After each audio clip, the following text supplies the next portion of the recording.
नारायण नारायण। ओम नमो ब्रह्मादिभ्यो ब्रह्म विद्या संप्रदाय कर्तृभ्यो वंश ऋषिभ्यो महद्भ्यो नमो गुरुभ्यः।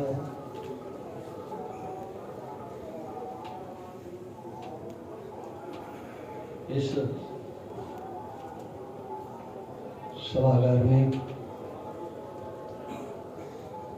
श्री गुरु ग्रंथ साहब जी महाराज को, जो कि साक्षात गुरु का स्वरूप है, उसको नमन करते हुए इस कार्यक्रम के सूत्रधार निर्मल पीठाधीश्वर जी महाराज, पूज्यपाद महाराज श्री युगपुरुषी महाराज, अखिल भारतीय संत समिति के अध्यक्ष श्रीमद जगतगुरु सप्तम कुबेराचार्य जी महाराज श्री एवं नामधारी संप्रदाय के सिरमौर, हमारे समस्त अखाड़ा परिषद के अध्यक्ष यहाँ पर विराजमान हैं, समस्त वंदनीय संत महापुरुष, परम पावन, जिनका नाम अंतर हृदय को एक चेतना प्रदान करता है, ऐसे तेग बहादुर सिंह जी महाराज के श्री चरणों में नमन करते हुए, जिन्होंने धर्म की रक्षा के लिए काश्मीरी ब्राह्मणों की आवाज पर अपने प्राणों का उत्सर्ग किया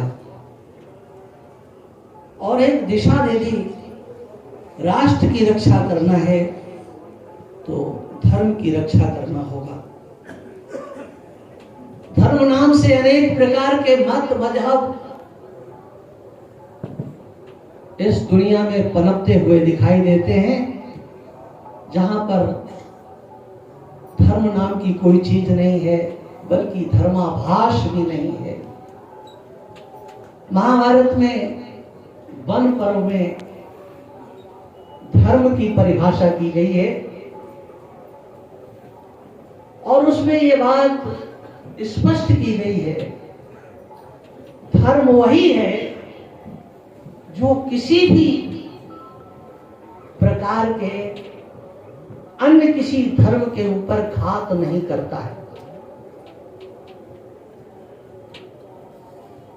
वही धर्म है। धर्मम यो बाधते धर्मो न स धर्मा कुधर्म का। जो धर्म का नाम लेकर के मेरा तो ये धर्म है, जो दूसरे की मान्यताओं पर, संस्कृति पर, संस्कार पर, सभ्यता पर अत्याचार करता है, आक्रमण करता है, वो धर्म नहीं हो सकता है, वह कुधर्म हो सकता है। ये पंचम वेद महाभारत का वचन है।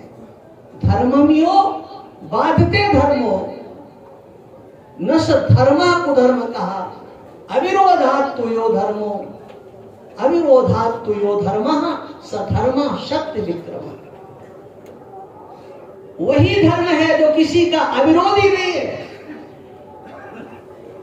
और इस महाभारत की परिभाषा से ये दावे के साथ कहा जा सकता है, पूरे विश्व में जो किसी का भी विरोधी नहीं है, उसका नाम सनातन धर्म है। सनातन धर्म के सिवा और कोई दूसरा धर्म हो नहीं सकता। उसने किसी का विरोध नहीं किया, उसका विरोध किया गया। और इसलिए आवश्यकता है राष्ट्र की रक्षा के लिए ये जो महापर्व है, ये किसका है? आज तो कोई जाए, बिना नाम बताए आ जाए, बिना ढोल बजाए आ जाए, कौन रोकेगा?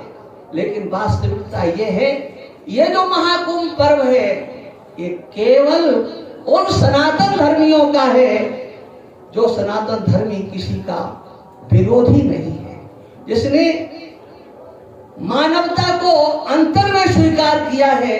और मानवता नाम की चीज अगर कहीं पर है तो केवल हिंदू के अंदर है, सनातन धर्म हिंदू के अंदर है, अन्यथा मानवता नाम की चीज नहीं है। मानवता के नाम पर दानवता ही दिखाई पड़ती है। इसलिए आवश्यकता है आज हमें अपनी संस्कृति के संरक्षण की, सनातन धर्म के संरक्षण की। यहाँ पर जो भी बातें हमारे महापुरुषों ने की, चाहे कृष्ण जन्मभूमि की बात हो, चाहे काशी विश्वनाथ की बात हो, चाहे गौ माता की बात हो, ये सब के सब हमारे सनातन धर्म के बिंदु हैं, हमारी संस्कृति के आधारभूत हैं। इसलिए केवल राम जन्मभूमि पर भव्य मंदिर बनने मात्र से समग्र हिंदू समाज, राष्ट्रीय चेतना से ओतप्रोत समाज और ये समग्र संत समाज, मैं समझता हूं संतुष्टि को, इतिश्री को प्राप्त नहीं हो सकते हैं। और संत समाज का, अखिल भारतीय संत समिति का अथवा समग्र जागृत हिंदू समाज का तो गौरव उस दिन अपनी पूर्णता को प्राप्त होगा।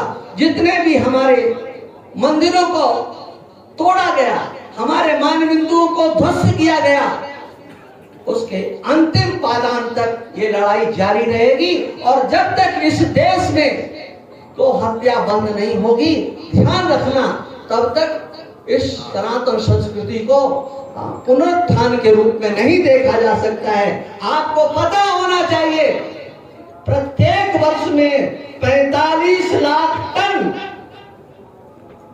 निर्यात होता है, गोमांस का निर्यात होता है। इस स्वतंत्र भारत में क्या हम ये अपेक्षा नहीं करेंगे, जबकि हमारे यहाँ गौ माता का वह महत्व है जो महत्व भगवान के बाद, या यूं कहो भगवान से भी बढ़ करके अगर सनातन धर्म में किसी को एक नंबर पर रखा गया है तो उसका नाम है गौ माता। इसलिए जिन महापुरुषों ने गौरक्षा की बात की है, मैं उनकी बात का समर्थन करता हूं। और मैं समझता हूं मंच पर बैठा होगा प्रत्येक विद्वान संत समाज उनकी बात का समर्थन करेगा। और ये आवाज उठाने का अवसर है, हमें ये आवाज उठाना चाहिए और हमारे इस परम पावन भारत भूमि को जो अपवित्र करने का षड्यंत्र है और अपवित्रता के नाम पर उस पर कब्जा करने का षड्यंत्र है, ऐसे पक्ष बोर्ड नाम की संस्था के ऊपर प्रहार होना चाहिए और इस देश में वो नहीं रहना चाहिए। ये भी एक मांग हमारे अखिल भारतीय संस्कृति और संत समाज की होना चाहिए। विषय तो बहुत हैं, लेकिन अब हमको कहा गया समय की सीमा, तो समय की सीमा होते हुए मैं अध्यक्ष जी महाराज बगल में बैठे, इनकी ओर देखते हुए अपनी वाणी को विराम दूंगा।